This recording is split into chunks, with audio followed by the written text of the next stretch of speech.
BC కులగణన అంశం నుంచి ప్రజల దృష్టి మళ్లించేందుకు కాంగ్రెస్ బీజేపీలు నాటకాలు ఆడుతున్నాయని బీఆర్ఎస్ ఎమ్మెల్సీ కల్వకుంట్ల కవిత మండిపడ్డారు. తెలంగాణ కుల సర్వేలో బీసీల తప్పుడు లెక్కలపై జరుగుతున్న చర్చను పక్కదోవ పట్టించడానికే మోదీ బీసీనా కాదా అనే చర్చకు సీఎం రేవంత్ రెడ్డి తెరలేపారని విమర్శించారు.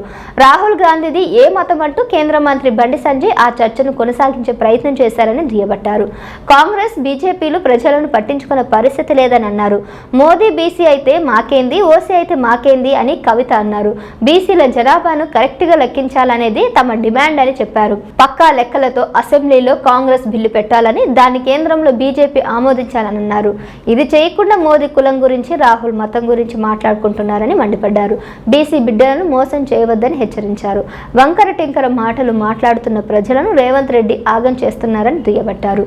14 నెలల పాలనలో ప్రజలకు కాంగ్రెస్ ప్రభుత్వం నరకం చూపిస్తోందని అన్నారు. ప్రాణాన్ని పనంగా పెట్టి తెలంగాణ రాష్ట్రాన్ని సాధించిన ధీరుడు కేసీఆర్ అని చెప్పారు. రాష్ట్రంలో కేసీఆర్ ను తలుచుకుని గుండె లేదని అన్నారు. ప్రజల హక్కుల కోసం పోరాటం చేశారు కాబట్టి కేసీఆర్ ప్రజలు ఆదరిస్తున్నారని అన్నారు. అందరి ఆశీస్సులతో తన శక్తి సాయుక్తలతో రాష్ట్రాన్ని కేసీఆర్ ముందుకు తీసుకెళ్తారని అన్నారు.